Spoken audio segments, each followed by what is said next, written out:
Late last night and early today, at my direction, the United States Armed Forces. Yo, like, come on. Conduct. Seriously now. Seriously. You just attacked and invaded a foreign nation. You went in there and you kidnapped the president and the president's wife. Now you're coming out to make a statement and you're reading it off of the paper? A paper that, a script somebody else wrote for you? Can you at least, like, look at the camera and tell us what you did and why in your own words? Like, what is this? An extraordinary military operation in the capital of Venezuela. Overwhelming American military power, air, land, and sea, was used to launch a spectacular assault. Oh, my God. And it was responsible for the deaths of countless Americans. They probably don't have to do a second, but we're prepared to do a second wave, a much bigger wave, actually. This was pinpoint, but we have a much bigger wave that probably won't have to do. This partnership of Venezuela with the United States of America, a country that everybody wants to be involved with because of what we were able to do and accomplish. Sorry, I don't want to listen to it was the greatest attack of all time since World War II. Never has our military been so magnificent, and we did this, and it was great, and da-da-da-da. Like, listen. President Trump. Just get to the fucking point. We've had decades of that. We're not going to let that happen. We're there now. And what people don't understand, but they understand as I say this, we're there now, but we're going to stay until such time as the proper transition can take place. So we're going to stay until such time as we're going to run it, essentially, until such time as a proper transition can take place. So Trump just said, we're going to run it, referring to Venezuela. Who exactly is we? Who exactly is we?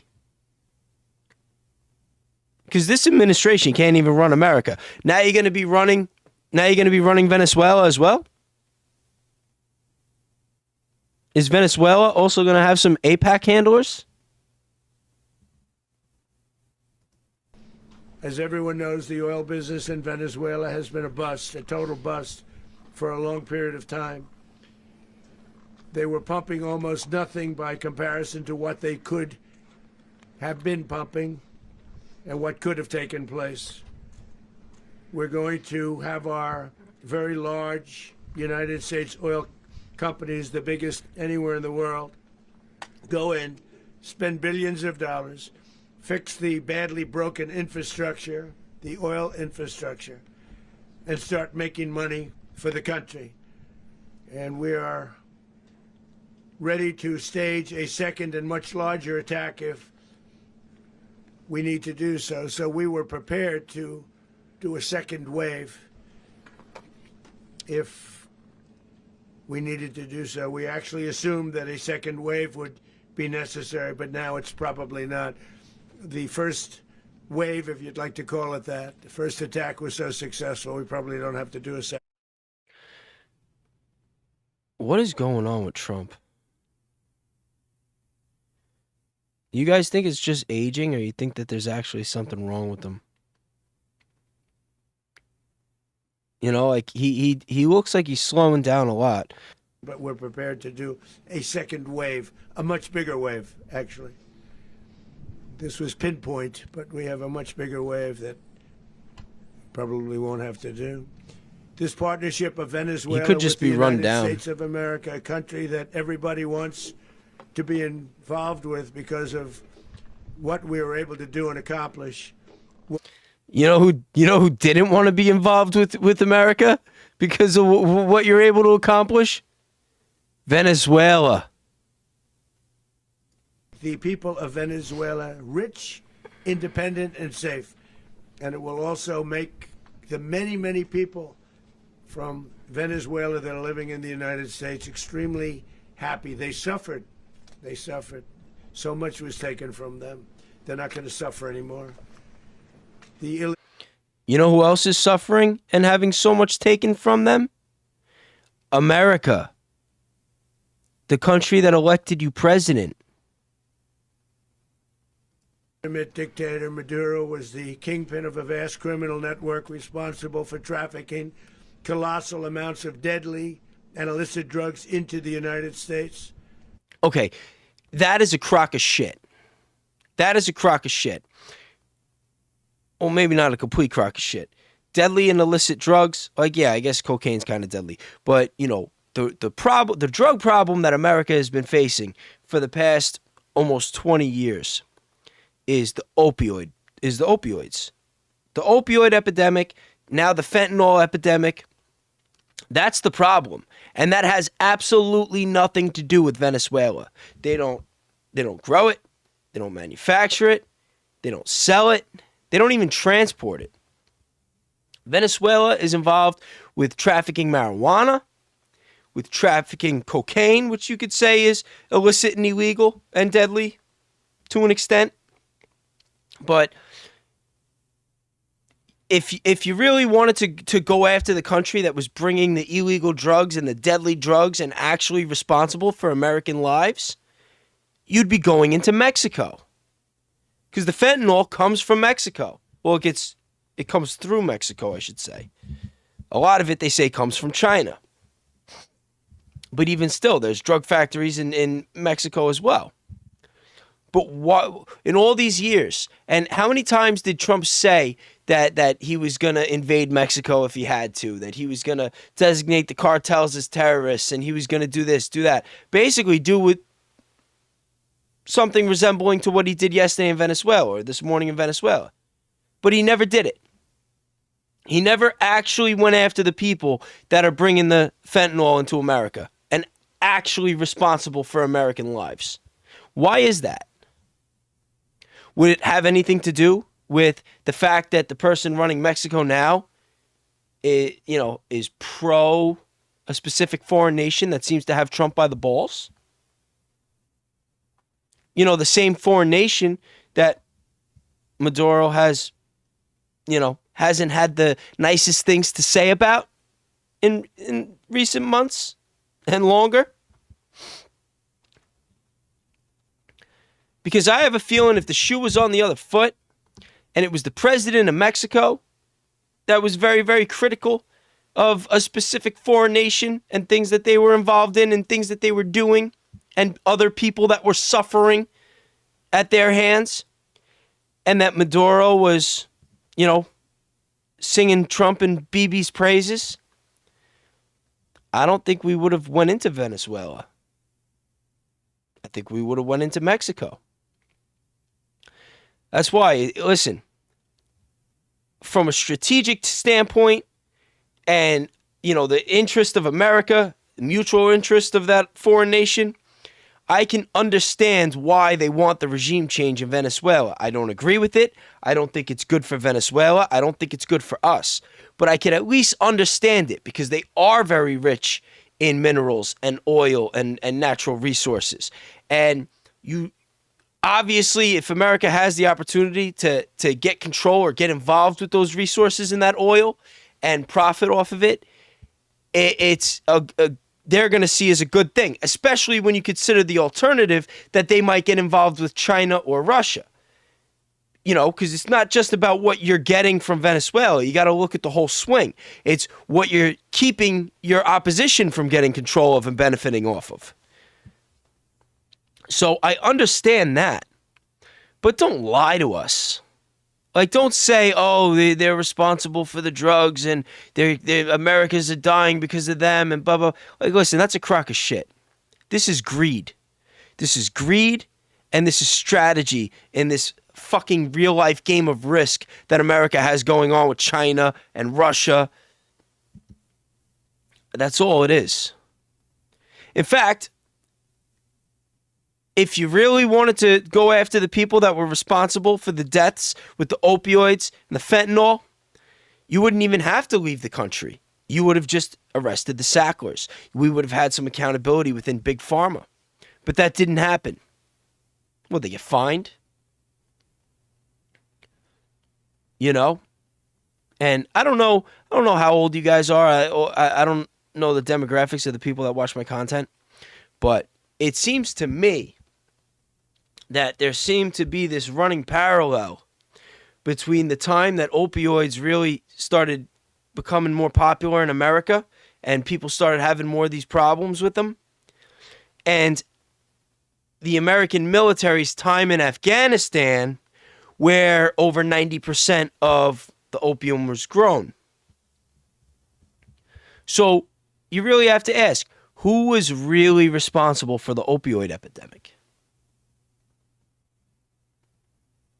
I mean, I would put that on the Zionists, 100%.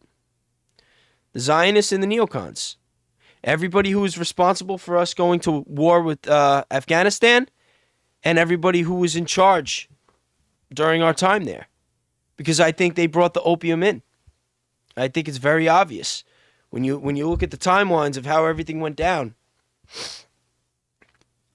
And it did a lot of damage.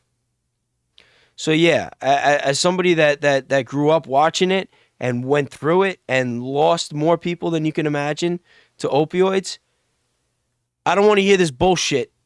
You using that.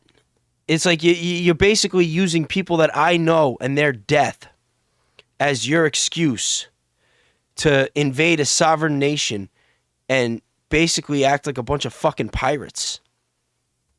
Disgraceful. This whole administration is a disgrace. As alleged in the indictment, he personally oversaw the vicious cartel known as Cartel de las Solas, which flooded our nation with lethal poison, responsible for the deaths of countless Americans, the many, many Americans. Hundreds of thousands over the years of Americans died because of him. Maduro and his wife will soon face the full might of American justice and stand trial on American soil. Right now they're on a ship. They'll be heading to, ultimately, New York, and then a decision will be made, I assume, between New York and Miami or Florida. But we have people where the overwhelming evidence of their crimes will be presented in a court of law. And I've seen it. I've seen what we have. It's both horrible and breathtaking that something like this could have been allowed to take place. For many years. All right, let's watch a couple of videos of the president from Venezuela that, Trump went after and this whole operation was about. Like, let's try to get to know this guy a little better and see what he's about. Los judíos de las 12 tribus, que no son los que mandan hoy en el Estado de Israel. Los que hoy gobiernan, Netanyahu no es judío auténtico. Él es un cambalache que viene por allá de Polonia. Para los que les gusta hablar de religiones y dicen que esto es un conflicto religioso. No, esto no es un conflicto religioso. El conflicto que hay desde la fundación del Estado de Israel es un conflicto geopolítico, porque ese Estado lo crearon para conquistar todo el Medio Oriente y Asia Central y quitarle las riquezas. Preach. Y colonizar esos pueblos. Es el proyecto sionista que dicen que van desde el río Jordán hasta el Éufrates y más allá. Let's see if we can find another one. Esta derecha extremista es apoyada por el sionismo internacional y financiada. Todo el poder comunicacional del sionismo que controla todas las redes sociales, los satélites y todo el poder está detrás de este golpe de Estado. Así que con la defensa de Venezuela y el triunfo de Venezuela estamos aportando el mayor ejemplo de lo que un pueblo es capaz de hacer por su independencia, su dignidad, su historia y su derecho al futuro. Venezuela siempre. I don't know about you guys, but, listening to President Maduro and reading those subtitles sounds to me that this guy knew what he was talking about. You know what I mean? Sounds like he was pretty based, and that the leader of Venezuela wasn't a big fan of Zionism, wasn't a big fan of Israel, Probably wasn't a big fan of the global banking system. I don't think he wanted anything to do with it. And I don't think he wanted any of these Zionists that want anything to do with the tens of trillions of dollars in resources that his country is capable of producing.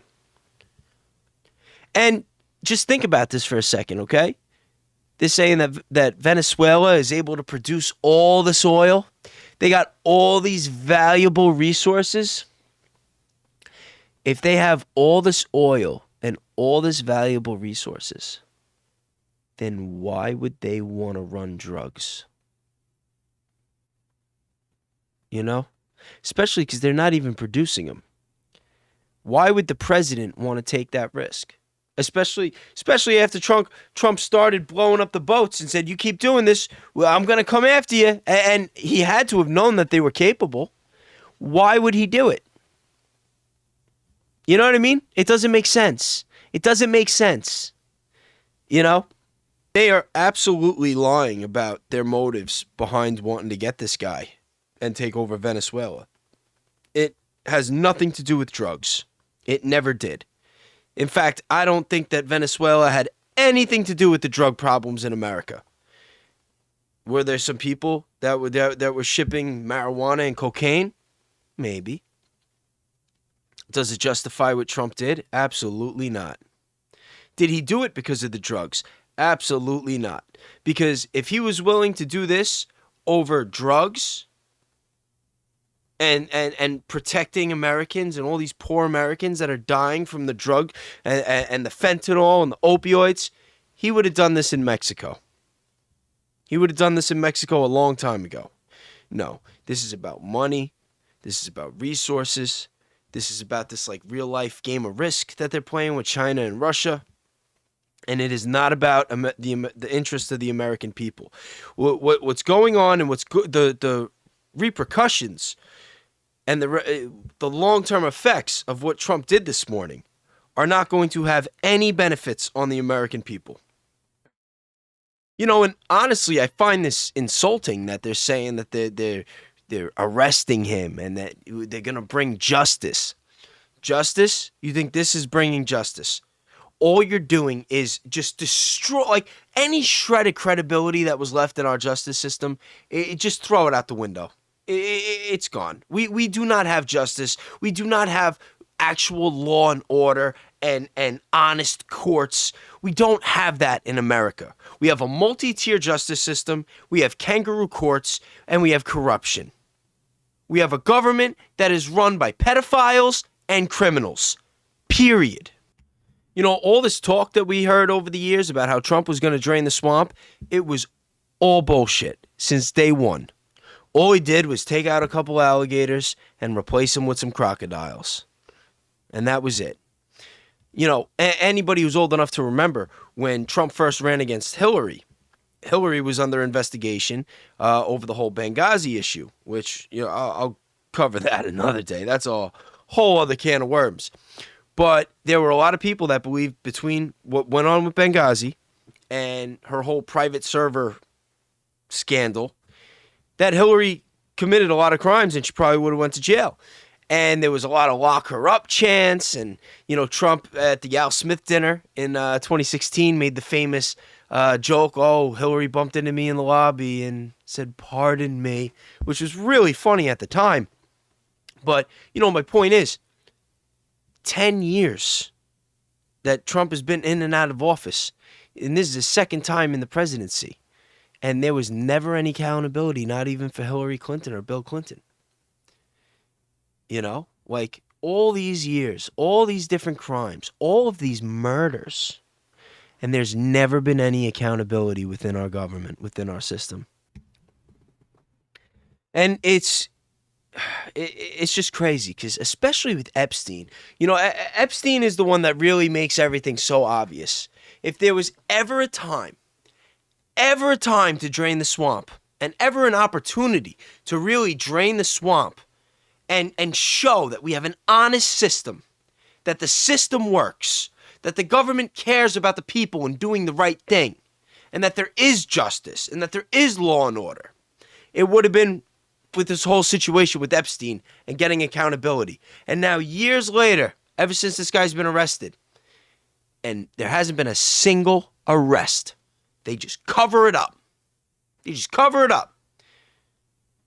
All those victims, all those pictures, all those files, not a single arrest.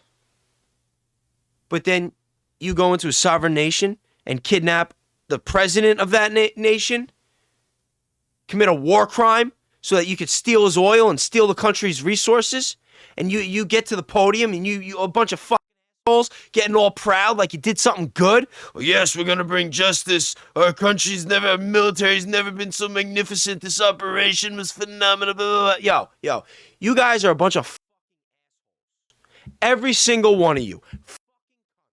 Okay? It's disgusting. It's disgusting. I was always so proud to be an American. I always felt so lucky to be an American.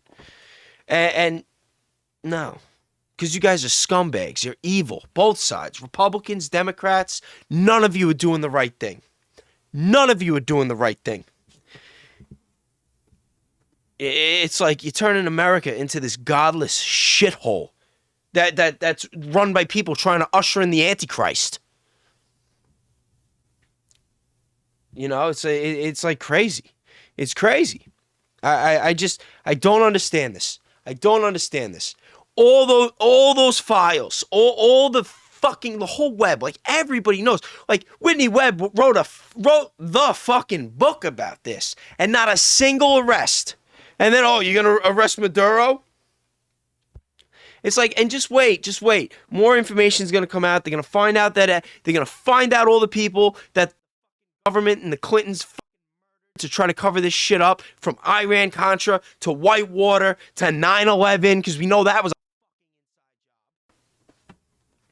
it's like crazy. It's crazy.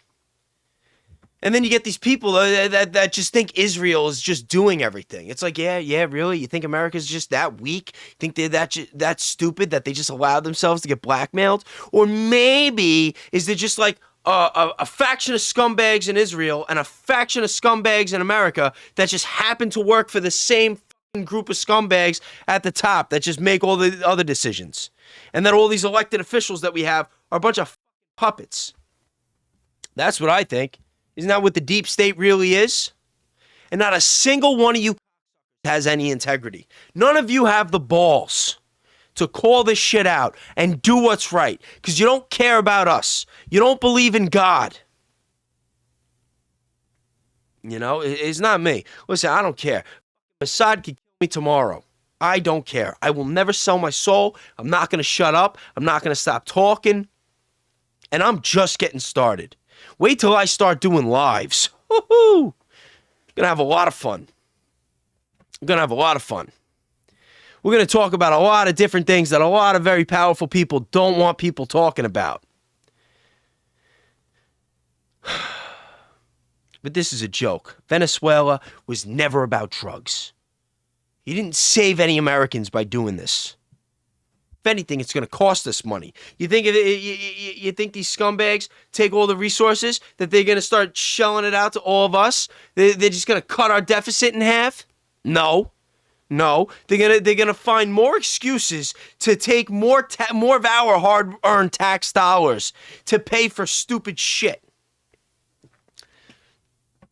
You know, when these oil companies, well, what do you say, Exxon, Chevron, whoever, when they go in, they start pumping oil, what kind of tax breaks are they gonna get?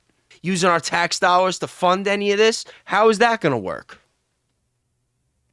I'm really curious. You know, I'm almost as curious about this as I am to find out, you know, who killed Charlie Kirk. Because we know it wasn't. Seriously, though, I want you to think about that for a second, okay? All the Epstein files, all the promises made about Epstein, and the two big arrests that we got this year is Tyler Robinson, a guy who more than likely did not kill Charlie Kirk, who was supposed to be a close family friend of Donald Trump and his kids, and Maduro, president of another nation.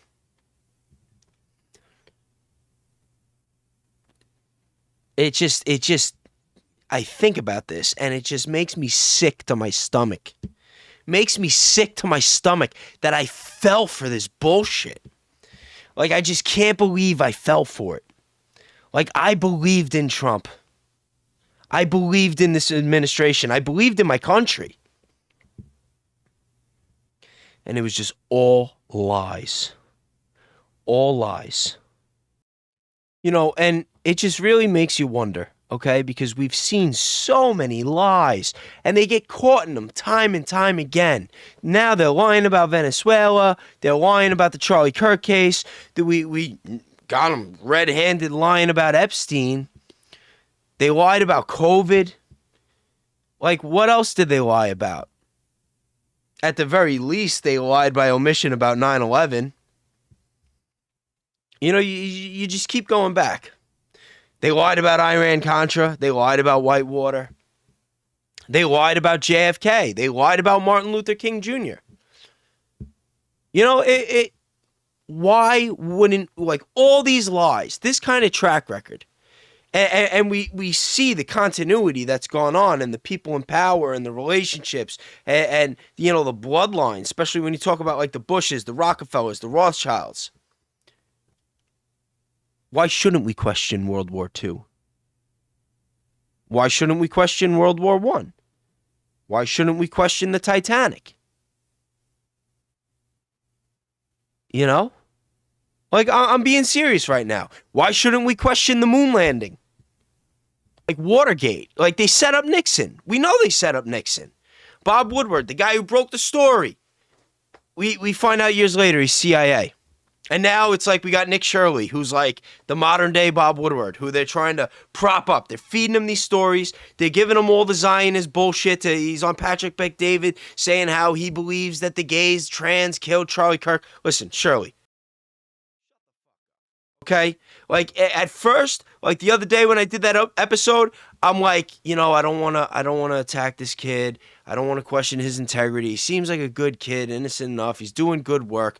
But it's like, like, the more I see, the more, you know, I haven't even gone deep yet. And it's like, you don't have to. It's like, you just, like, once you see it, it just changes your whole perspective on the world. And you just see through all of it, or most of it. You know, like this Nick Shirley kid, he's either a plant from day one, or he just got tapped and he's being used, he's being influenced, he's being guided on what he should say and what he shouldn't say. And, you know, in wrestling, they say strap the rocket to him, give him the push, put him over. And that's what they're doing right now. They gave him the story. They got J.D. Vance saying, oh, he's doing more journalist work, better journalist work than da-da-da-da-da. Like, they're trying to build him up so that he can be another mouthpiece for their agenda. It's like what they did with Charlie. And then when Charlie woke up and said, hey, like, I got to answer to God one day. I believe in Jesus. I'm not okay with this. I'm not going to do this. He ended up getting shot in the throat. I'm not saying or implying that anybody specifically shot him in the throat. I'm just giving the facts because I'm not a liar. Like the people that run our government and the people that run the governments of, well, some foreign nations, probably a lot of foreign nations. I'm not trying to cherry pick or be specific, but the world is run by the bad guys. That's just the facts. And this Nick Shirley kid, I'm not saying he's a bad guy, but I don't think he's genuine. I don't. I think that they're trying to strap the rocket to him, get him over, and set him up so that he can do some bidding. They're going to endorse him now, and then in another 2 or 3 years, when it's time for JD to run for president, he's going to be one of those guys getting on stage at the RNC convention, speaking for his channel that by then it's going to have like 3 million fans or 3 million subscribers. He's going to have a lot more than 3 million fans, I'm sure. But you know what I mean? They're going to try to build him up and make him a big influence the way that Charlie was. But he's not going to be the way that Charlie was.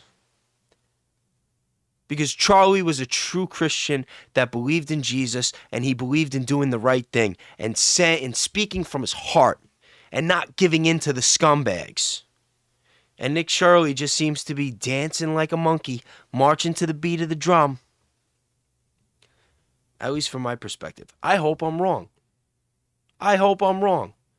And if he isn't, a complete fraud and plant, and hopefully he's smart enough to see what's going on. But I mean, think about it. He's supposed to be an investigative journalist. Like, he's a journalist. If he's not a plant, then he should see this coming. If him and fucking David, Mr. No Last Name, were able to crack this big case and get it out to the world, he should be able to see this coming. If he's smart enough to figure that out, he should be smart enough to figure out that Tyler Robinson didn't kill Charlie Kirk. But he's not. Or he is. And he's just not saying it. Why? I don't know. Maybe because him and Tyler Boyer, whatever his name is, and a lot of the other people connected with Turning Point USA are all members of the Latter-day Saints. Is it possible that somewhere during that 2-year missionary that Nick Shirley went on when his YouTube channel was not succeeding, that maybe he got groomed or recruited in some way? And then once he got with the program, he got the little boost, and all of a sudden the algorithm's blasting him out. Oh, I got an idea. Go here. Send him to DC on January 6th. Let him make some content. We'll push that out too. I don't know. Just a theory. Again, if you prove me wrong, I will be happy to say so. I will be happy to get on camera and be like, hey, I said A, B, and C, and I was wrong. I'm sorry. I will take accountability because I believe in accountability. I believe in the truth. You understand?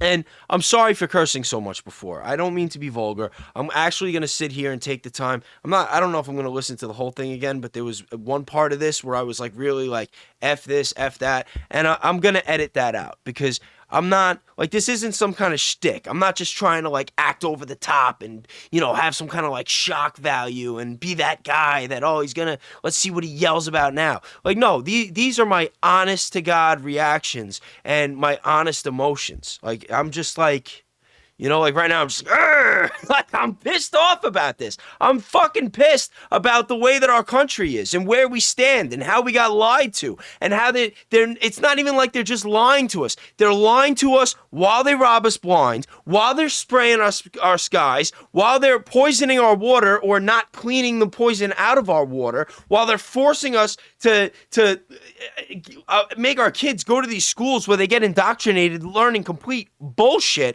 where they're taught what to think and how they should act and how they should comply to society, not taught how to think, not taught how to grow, not taught how to fulfill their potential. Every single town in America should be policing itself, should be educating itself, should be growing its own food.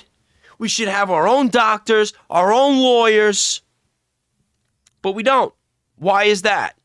Why is that? They're literally just overworking us, indoctrinating our kids, training they're like, I'm not even going to get into all the other stuff that goes on with the kids, but they're raising our men to be weak. They're not, the system is making our men weak and obedient. They're trying to turn our daughters into whores. Like, do you understand this? You understand what's going on? The fact is, they don't want people to critically think. They don't want leaders. They want workers. They want cogs in the wheel that they want to just keep spinning and spinning and spinning. They don't want true innovation, not to come from anyone else but themselves. Or if they find innovation, they want to control it. Just like if they find resources, trillions of dollars in natural minerals and oil in Venezuela, they're going to come in and take it. Especially if the person that's leading that country is calling them out on their bullshit, which is exactly what Maduro did. He called out the Zionists. He called out Israel. He called the genocide for what it was. He called out the evil for what it was.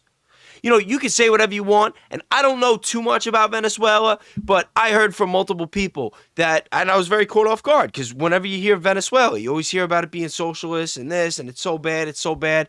But I heard from quite a few people that Venezuela is one of the most Christian nations in the world. that there's a lot of devout Christians there. It's a very Christian nation. And I was very surprised to hear that. And then when I thought about it, I don't know. It just made things make a little more sense.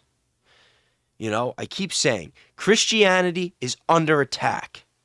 And I don't believe in coincidences, and I don't believe in a lot of these accidents that were going on in the Middle East. When you have a country that has the most advanced tech in the world, the most advanced intelligence, has some of the greatest tech companies working on its side, how does it accidentally bomb multiple Christian churches? How does it accidentally bomb hospitals? Multiple times in a day, I might add. Same hospital. How does that happen? How does that happen? And why is everyone in our country trying to, like, they're willing to take our rights away? Take our rights away to keep us from criticizing them. You know, there was a brief moment in time, where if a state in the United States of America that pays taxes to the federal government was criticizing Israel, that state was going to get denied disaster relief funding. Now, it didn't last very long. It got reversed. But just the fact that they tried to push that through. Can you imagine? Our own elected officials? That is treason. If I was not a Christian, I would say these people should be lined up against a wall. You know, and an older version of me would have definitely said that. But now I don't think so. I don't believe violence is the way. And, you know, when I hear these people say, oh, the Second Amendment's to back up the First Amendment, it's like, listen, no. The Second Amendment is to protect us from, in case they actually try to do to us what they did to Gaza. That's what the Second Amendment's for. We're not going to, like, rally around and, you know, start going after people. That's not how we're going to win this. That's not how we're going to take our country back. We need to do it with our voice. We need to do it by protesting. We need to do it by boycotting. We need to do it by raising awareness. And we need to do it by getting to know our neighbors, getting closer to the people around you, developing a better sense of community so that we can develop unity. And then the different towns and different neighborhoods can organize. It has to be done. It has to be done organically. It has to be done with grassroots methods. It's the only way. It's the only way. Because we are in a lot of trouble. We are in a lot of trouble. I mean, you think about this now, okay? A lot of people think that there's nothing that we could do and that, you know, we don't have the power. I believe that that's wrong. I think they're just trying to trick us into thinking that we don't have the power. And right now, we could still make a difference because they still need us. But the way that AI is advancing and technology is advancing, one of these days, they're going to start pumping out all these robots, and they're not going to need us. They're not going to need a big public. And what's going to happen then? I'm serious. What's going to happen when they don't need us anymore? When we become an expense? When we become a reliability? When they decide they'd rather do something else with this big piece of land that has a couple million people living on it? Don't say it can't happen. We're seeing it happen in other parts of the world. And if they would do it to them, they would do it to us. You know, and there is not a single thing that has been said or that I've seen from our government that leads me to believe otherwise. Because every major incident, every crisis, all these big major events, all they do is lie. All they do is take advantage of it. All they do is try to manipulate us. All they do is use us. We live in very dangerous times. Very dangerous times. And the only way that we're going to be able to make a change is to get more involved.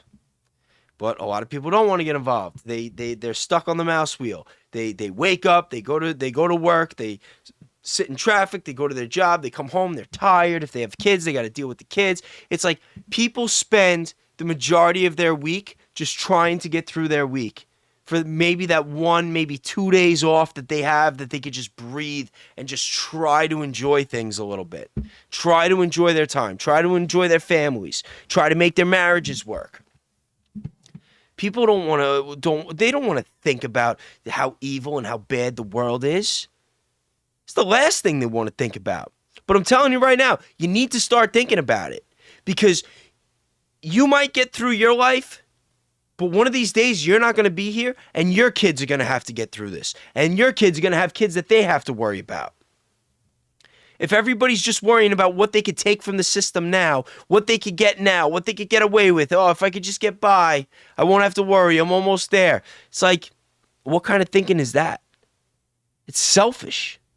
It's selfish.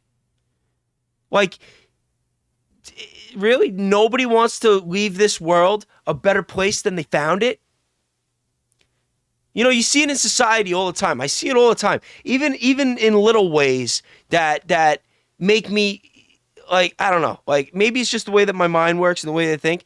But, like, when I go into a public bathroom and it's, like, gross and disgusting and there's, like, piss on the floor and the seat and, like, toilet paper all over the place, I'm just like, man. You know, and people will be like, oh, that's the business. That's somebody else's job. Blah, blah, blah, blah, blah. Oh, the place is dirty. It's like, no, motherfucker, you're dirty. Like, piss in the bowl. Clean up after yourself.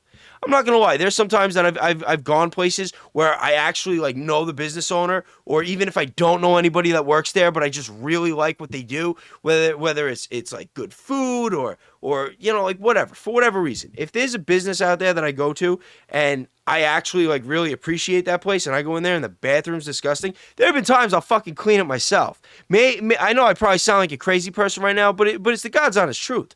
You know, it's like, I don't know, like, maybe I just look at life differently. Maybe I just look at life differently. Like, when I say that, you know, like, I believe in God, and I think that we're spiritual beings living out this, like, physical experience that we get to have, and that it's probably a test, you know, and that when you die, there's, like, something after this. Like, I really believe that. I really do. And I believe in God. And I believe that we're all God's children. And that no matter where you're born, where you're at when you're born, whether you're rich, whether you're poor, whether you have it all, whether you have nothing, that we're all equal. And that this world belongs to all of us. And I go through life like that. Every single person I interact with, that's how I go through life. That's what everything that I do and how I treat people is based on. And it's because I'm a Christian. At least I like to think it's because I'm a Christian. You know, even when I didn't know I was a Christian, though, I was like that. Like, there was a long time where, like, I always believed that there was probably a God, but I wasn't big on religion at all.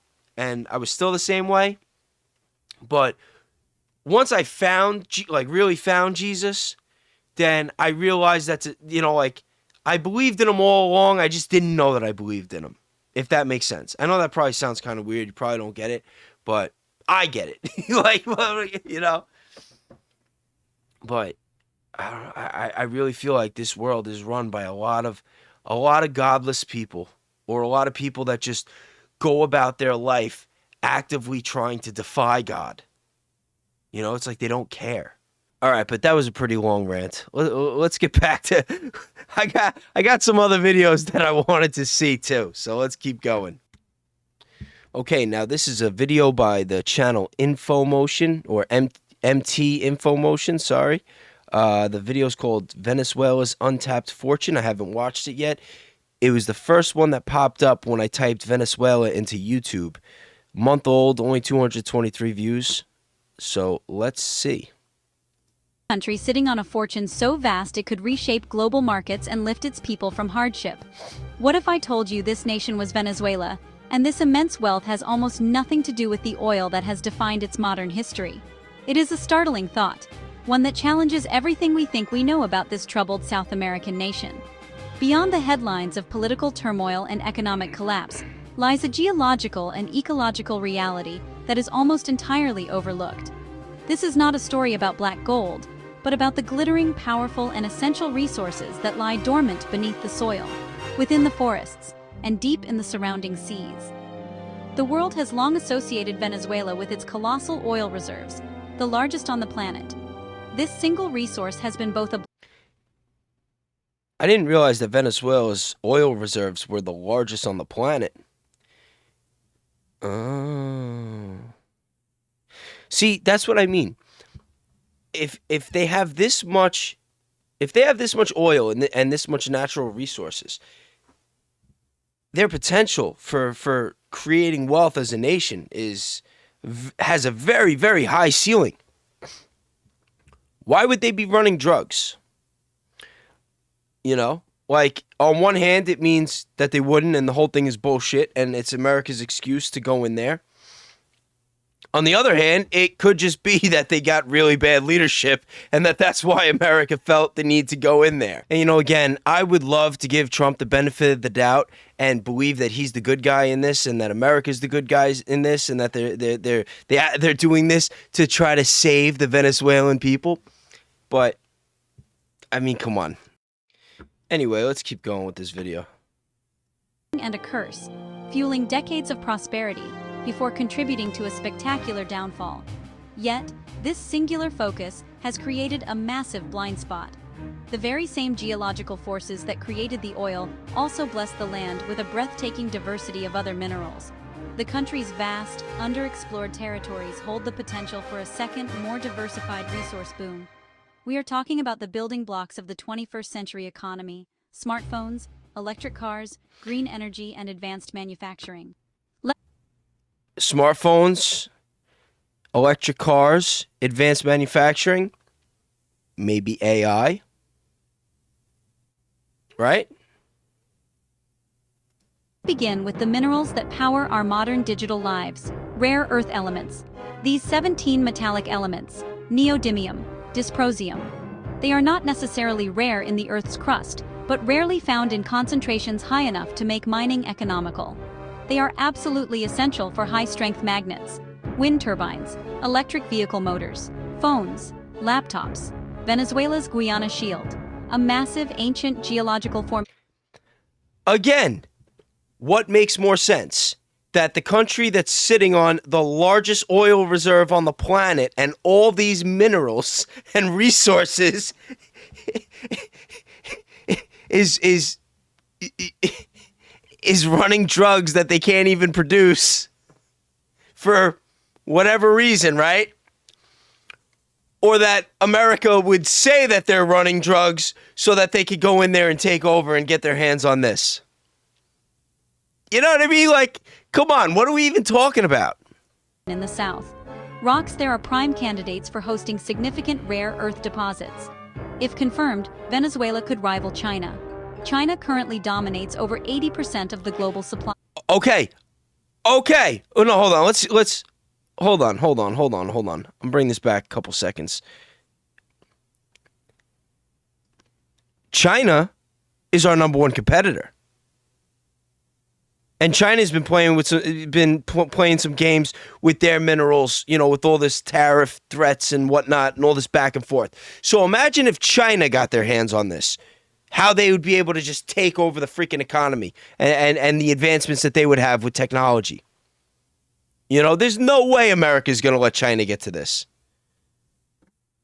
And that's what I mean. It's not just about taking this, but making sure someone else doesn't get to it to become the next superpower. And China's already there. Massive ancient geological formation in the south. Rocks there are prime candidates for hosting significant rare earth deposits. If confirmed, Venezuela could rival China. China currently dominates over 80% of the global supply. That would fundamentally alter the geopolitics of technology. The primary reason this potential remains untapped: immense logistical challenges and political instability. Exploring for rare earths requires sophisticated geological mapping, costly laboratory analysis, and substantial long-term investment, all of which have been scarce. The most promising areas are remote and lack roads and power, a silent missed opportunity for Venezuela and strained global supply chains. Gold has a much longer and more tangible history in Venezuela. For centuries, its rivers and lands have been a source of the precious metal, attracting And let's not forget, America made all those excuses to go in there and attack Libya and kill Gaddafi.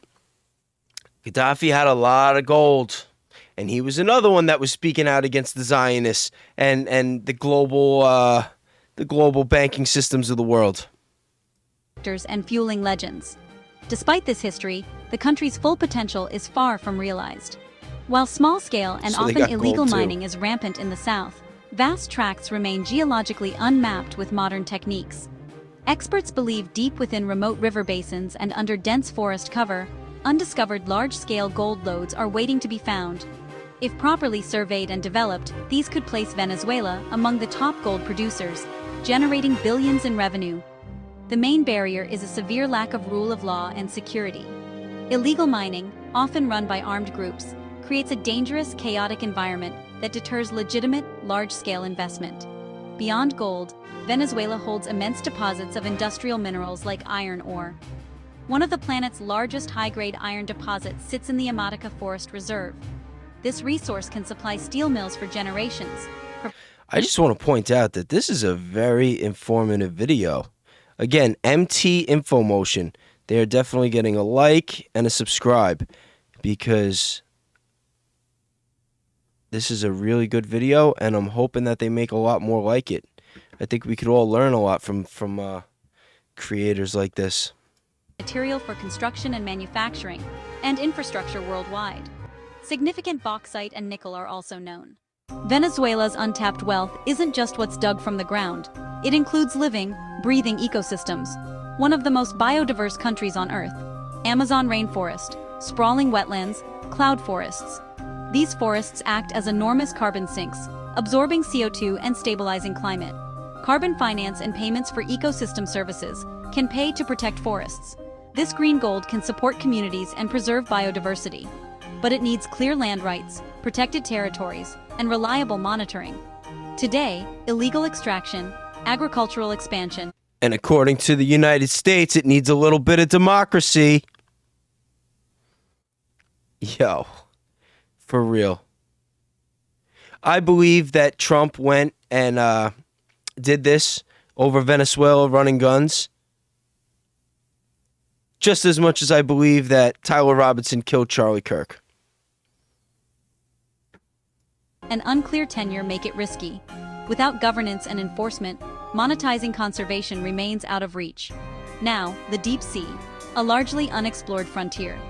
Venezuela's vast, exclusive economic zone spans the Caribbean and the Atlantic. Seafloor nodules and crusts may hold copper, cobalt, nickel, and manganese. The sheer diversity and scale of Venezuela's untapped resources are staggering. Rare earths, lithium, gold, iron, forest carbon, deep-sea minerals. This portfolio could transform supply chains and build a diversified, resilient economy. It's like they're naming the entire element chart plus oil. Like, this is insane. Even a fraction, developed responsibly, could rebuild infrastructure, fund services, and create prosperity. But the path is fraught with instability, decaying infrastructure, and security risks. Restoring rule of law, predictable policy, and transparency is essential. Communities must... All right, I think, I mean, I don't know if all you guys already knew that. I had heard about, I basically just heard that they had oil and resources. I didn't understand the extent and the details in it. But after seeing this video and learning a little more about it, I think it paints a pretty clear picture. And just imagine that the president of this country is talking all this shit about Netanyahu, saying that he's not even a real, little hat guy. It's just, I don't know. Sometimes the simple answer is the right answer. You know what I mean? And I think that it's very, very clear and obvious what transpired. All right, how about we check out what some people are saying on X about this? I haven't done this yet. I'm going to be watching all this for the first time. All right, who we got at the top? Gen X girl. All right, perfect place to start. Venezuela. How about we're buying oil from Venezuela? When I left, Venezuela was ready to collapse. We would have taken it over. We would have gotten all that oil. It would have been right next door. But now we're buying oil from Venezuela. Venezuela. How about You see, and this is what I mean for the people out there that like to just blame Israel for everything. You know, I keep telling you, there are mutual interests. It's not like they just took America and they bent it over. I mean, I'm sure that there are a lot of people actually in American politics that did get bent over by Israel in some way or another. But there are a lot of mutual interests. And I think Venezuela is one of those situations where even if you completely took Israel out of the equation, that America was going to do this. I really believe that. I think that it didn't help Maduro when he's talking shit about Bibi right now, but I think America would have done this regardless. I do. All right, let's see what else we got. Up, and here we go. No surprise here.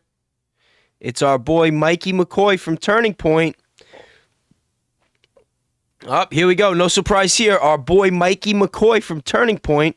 If you don't remember Mikey, he was the one who was on his phone as Charlie was getting shot. He had turned around and was about 3 or 4 steps away before Charlie hit the ground.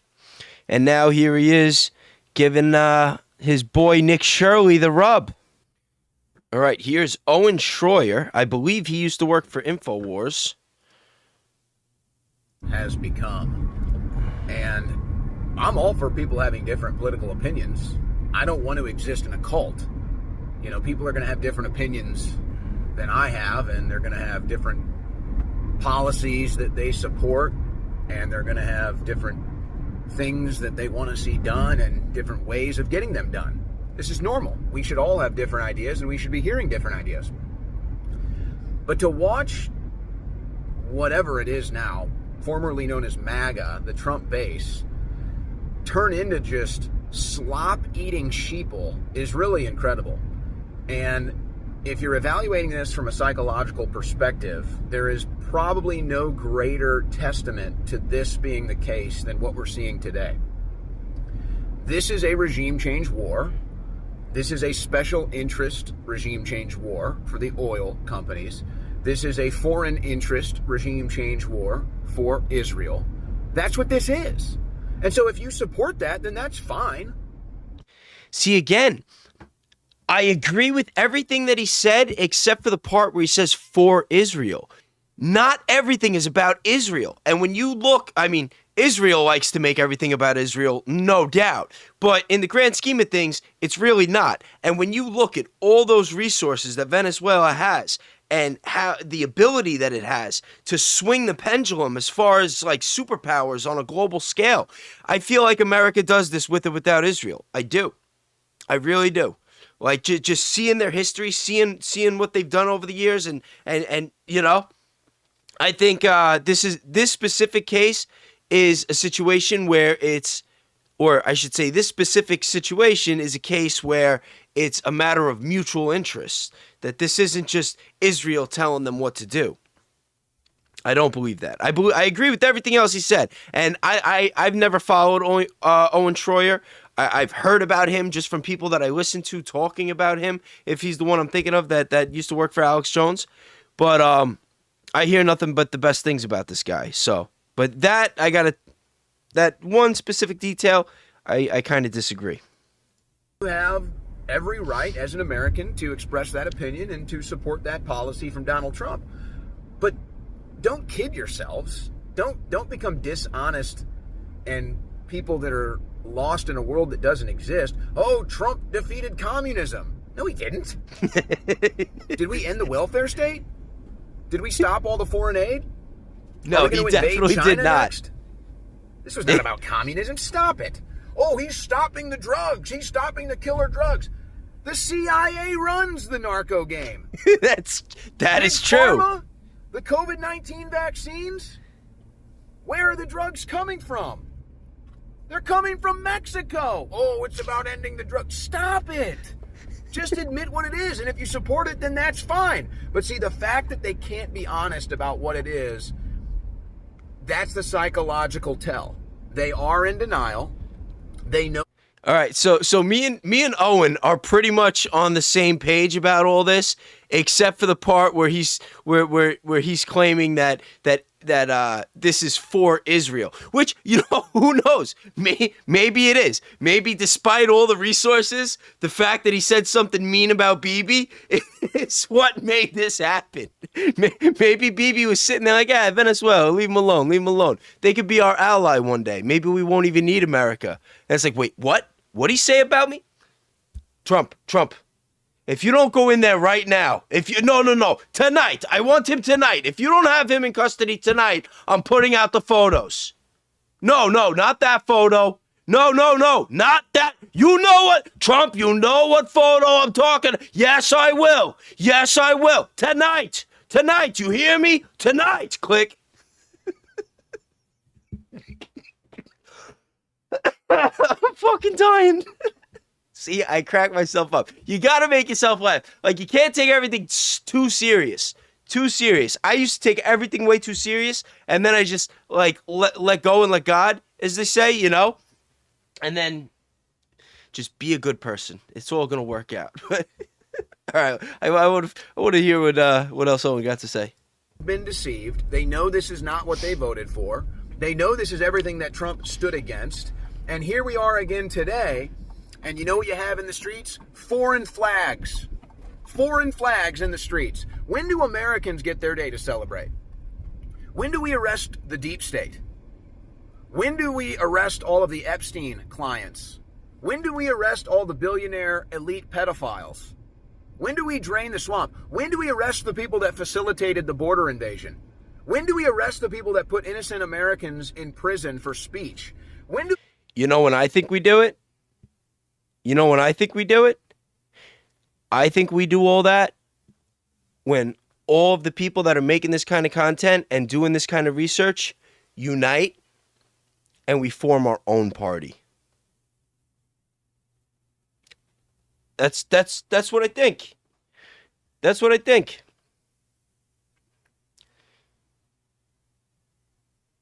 You know? How else? Arrest the American criminals, or does MAGA not stand for that anymore? And Alex Jones, what an asshole he is. Somebody said to me recently that this isn't really Alex Jones, that it's somebody pretending to be Alex Jones. I said, no. This is Alex Jones. He just stopped pretending to be Bill Cooper. Look into that one if you don't get it. All right. Should we even listen to what this jerk-off has to say? I think we could just read it. Alex Jones says Venezuela operation is possibly a setup meant to lead to Maduro making a deal to expose the election fraud and drug dealing that the Democrats, the Pelosi, Clinton, and the Bushes are involved in. Yo. Alex Jones. What do you guys think? Plant the whole time or just a sellout? It's one or the other. I'm not even playing the clip. Fuck this guy.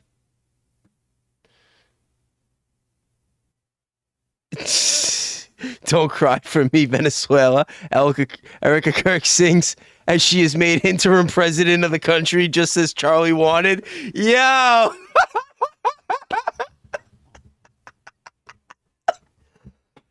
I can't. Yo, the internet is undefeated. No, I don't think Erica Kirk had anything to do with this, though, because they wouldn't have arrested him. They just would have shot him in the neck. Oh, is this the latest conspiracy theory? That Erica Kirk and J.D. Vance are really brother and sisters? That they're not secret lovers? Yo, come on. I mean, that would be something.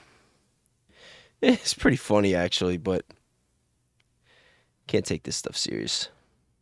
You know, this guy, I've seen him on Facebook a couple times, and I've seen some really good videos. This video is 21 minutes long. All right, let's check it out. I want to show you an award that he was in the race for. So this is the top 3 finalists. So top 3 finalists, we got Tucker Carlson, Bryce Mitchell, and Stu Peters. I'm not familiar with Bryce Mitchell. I just got familiar with Stu Peters. I like his work a lot too. Another thing that I want to share with you really quick his name is very unbelievably, it's unrecognizable, okay, to very, very high up officials. So I got to play this video really quick, but it's pretty funny. I did a reel on it a little while ago. Hope you guys are doing good. Where are you at? There we go. You familiar with the Stu Peters? Does that name ring a bell? I'm sorry, what? Are you familiar with Mr. Stu Peters? Not off the top of my head. He made 8 separate appearances on his podcast. Thank you so much for being here. I appreciate it. Thanks, Stu. Always love coming on your show. Cash Patel, thank you so much for being here. Appreciate it. Thanks, Stu. Appreciate it. Thank you so much for being here. We appreciate it. Explainable. I gotta go, Cash. Thank you so much for being here. We really appreciate it. Up against a heartbreak here. Thank you so much for being here. We appreciate it. Thanks so much. Appreciate it, Stu. Cash Patel, thank you so much for being here. We appreciate it. Thanks so much, Stu. Appreciate it. Okay, so here we go. We're going to bring on Stu right now. Oh, he's talking to Stu. Okay. Stu Peters, welcome. Let's hopefully this will work. That's awesome. This will work. Yo, I got to figure out how to pronounce this guy's last name. Eric, I don't want to, Eric M. I'm just going to call him until I get confirmation on how to pronounce his last name. That guy makes great content. Great content. Stu Peters too. These guys, fucking heroes. Heroes. I hope I get to work with them in the future. All right, so I'm not going to play this because I'm not trying to piggyback off stuff, but definitely watch this. I am going to watch this later, but I'm going to keep going for now. All right. Is it Matzos? All right. See the screen. Just follow this guy, follow Stu Peters, and check this conversation out. I have a feeling it's going to be a banger.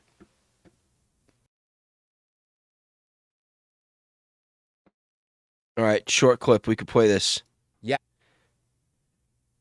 Yes, I'm going to say the quiet part out loud. Part of the reason why we just bombed Venezuela is because Israel told us to. You guys should know there is a spreading of Trump. That guy Maduro, he's got to go. He's talking shit. Yeah. He called me a Polak. Says I'm not a real Jew. What are you going to do about this? Don't make me... Trump, yes, that's exactly what I'm going to do if you don't do something about this. I'm going to put out the photos. I fucking can't help myself. Israel regimes in South America, and Venezuela was always the next target to get. So I'm not sure how you're going to take this or react to this invading of Venezuela on a personal level. You might even be excited, but what I will try to implore you is to ask yourself, how does this help the American people? How does this help your friends, your family, your community, right? Oil companies getting rich. Will that help you? Will spending billions of dollars to install a new leader in Venezuela help fix the dilapidated roads and bridges in America? Or will it help fix our broken healthcare system? Will it help you buy a home? Because if the answer is no, we really should question what the hell is going on here and which interests actually run Trump and who actually controls our government. Yeah, I think it's a valid point. And you know what? I'll go as far to say that even if it was somehow going to benefit us, it's blood money. It's blood money. You know? I don't know. Me personally, like, a few months back, I gave myself to God, and I do not live for the material riches of this world. I don't. And I gotta say, I did for a very long time, and I had some years in my life that, you know, there are people out there that might kill for it. And I gave it all up, and I am so much better for it. I feel so much better today than I felt in a very long time. And yeah, no blood money for me. All right, Dan Bongino. It was a busy last day on the job. He's officially out. Back to the podcasting life. Yeah, that was another disappointment. Although I'm not gonna knock him because you see so many people that talk about change and then they get into the positions where they think or we think that they're gonna make the change and it just doesn't happen. And it's like, are they all frauds or is like the system just that corrupt that like there are people that think that they're gonna get in there and make the difference and they like just find out like no shot, like I don't know. That's why you can't really judge. You don't know you don't know what's going through the minds of the people that actually get to take that peek behind the curtain. But whatever. Oh. Mierda, marico, se prendió el pelo esta mierda, ¿oyó?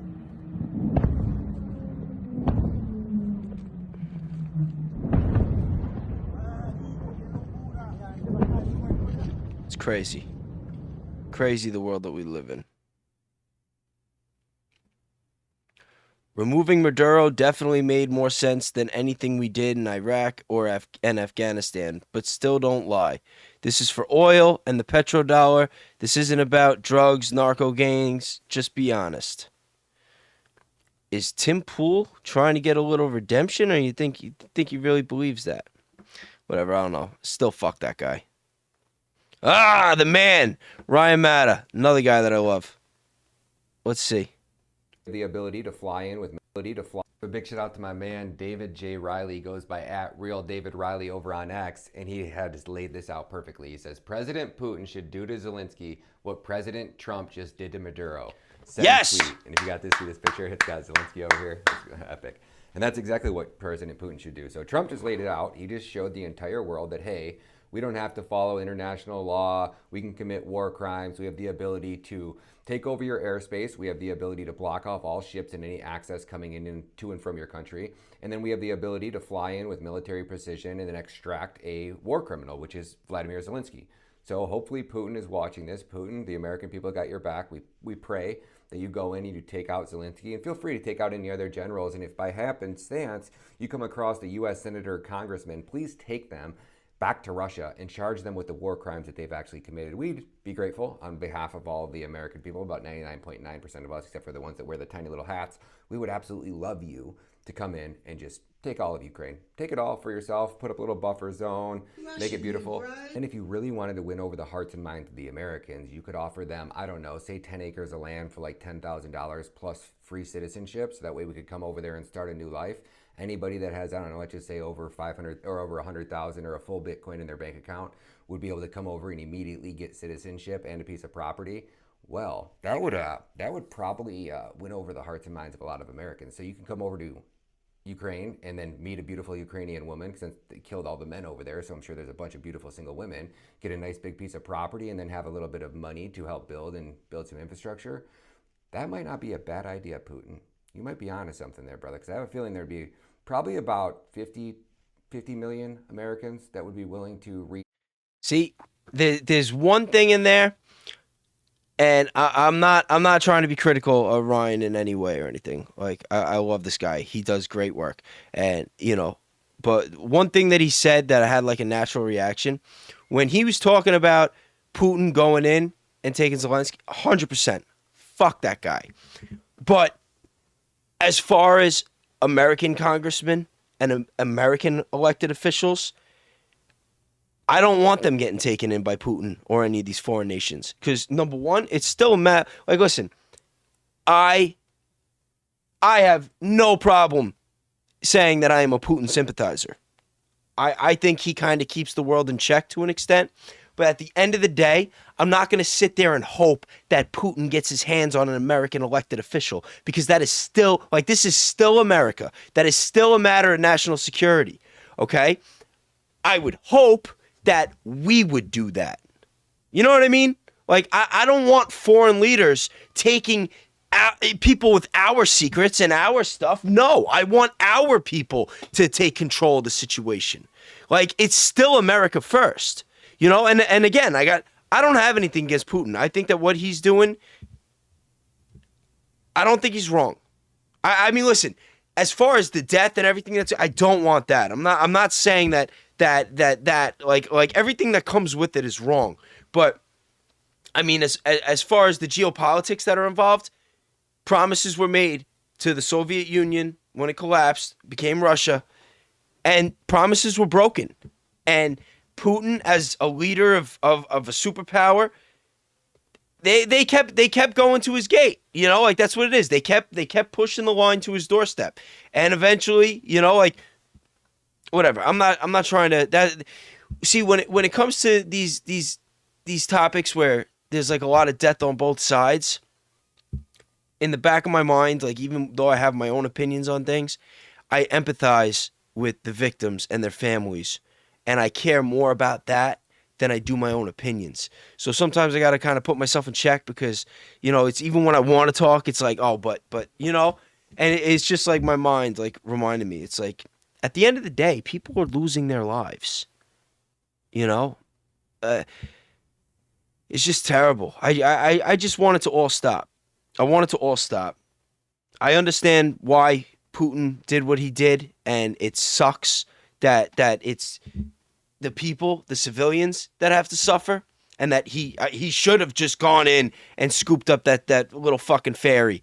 But whatever, it is what it is. But as far as like saying, oh, maybe he'll get a congressman, it's like I kind of got to draw the line there.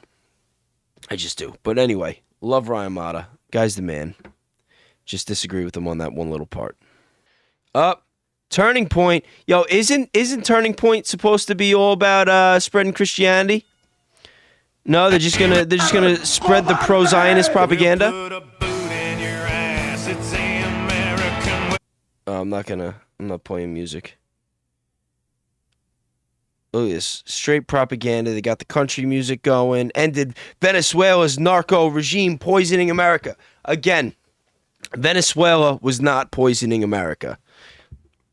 Yo, I just gotta say, ever since Charlie died these last couple months, Turning Point USA and Turning Point Faith or whatever, they have poisoned America in their minds more than Venezuela has ever poisoned America.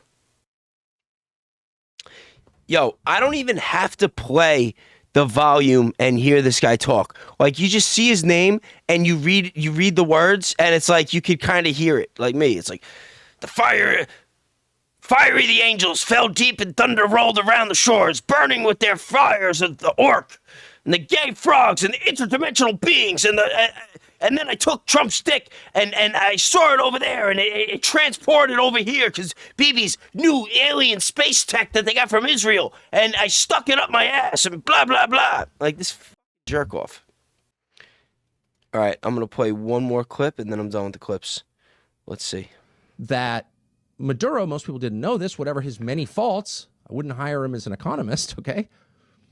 But whatever his many faults, has the most socially conservative country probably in the hemisphere. So Venezuela is just a fact. I mean, I didn't make this up. I'm not in charge of Venezuela. Just noticing that Venezuela has banned pornography, banned abortion, banned gay marriage, banned sex changes, and banned usury. You don't have credit cards with 40% interest in Venezuela. Okay. That Maduro, most people didn't know this, whatever his many... I didn't know that either. No 30, 40% interest rate credit cards. No porn.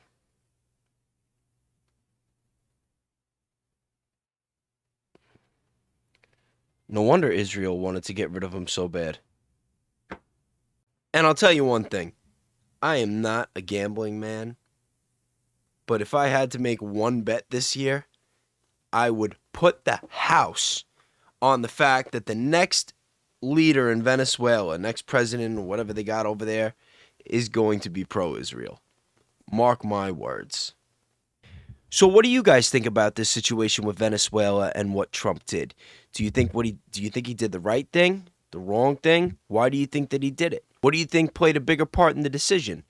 Israel's influence or the wealth that Venezuela has or could potentially have? Or do you just believe the narrative that it was because they were shipping drugs into the country? I'm actually really curious about this. And I mean, as you guys know, everybody that watches my content, especially on YouTube, anybody that messages me, I always try to make it a point to get back to you. And, you know, as you see when I make my content and when I'm checking other people's content out, I'm not afraid to be vocal and disagree with people. You could still disagree with the people that you could support. It's also okay to agree with the people that you disagree with most of the time, and even people that you really disdain. Not everybody's always going to get it right or wrong. And one of the problems I feel like, you know, we have in this country is that a lot of times people are afraid to agree with the people that they don't like or people that they normally disagree with because they don't want to give them any credibility. At the same time, a lot of times people also seem to be more discouraged about disagreeing with the people that they follow. And I don't agree with that at all. I don't think that that's American either. So never be afraid to disagree with me. And you want to critique me, you want to give me your input. I mean, there are times that I get, you know, people give me new information, add new factors into the equation in the comments, and it does make me look in a different direction and check something else out and do a little research. And, you know, sometimes I realize that I'm right, sometimes I get things wrong. And I think that that's really important, and I think that that is how we're going to make progress. We have to find common ground. But I'm not going to get all preachy. We're almost an hour and a half in. I know that's not long. I mean, Ian Carroll yesterday did 9 hours. God bless that guy. That was a marathon. I actually sat there for the whole 9 hours, too. I had it on the TV, and I was on my phone in and out of the comments, you know. But I also checked out Valhalla. But Nate, thank you again for showing me the love. He played my clips on 2 of his episodes now. That guy is the man. Make sure you check him out. Baron, I got to catch up with. I haven't. I've been really busy with my stuff. I missed his last couple episodes, but you know he's the man. And I mean Candace, she's been MIA. She's been MIA for like 2 weeks now, so I'm looking forward to seeing what she has to say. One thing that I really want to check out though is that Ian Carroll Tucker episode that on the Tucker Carlson show. He had Ian Carroll on as a guest, and I'm really looking forward to seeing what they had to talk about. But that's all the time I have for today. I'm going to have to wrap this up. Remember, be kind, be grateful, do a good deed for somebody, and I will see you guys on Monday. Have a good night, everybody.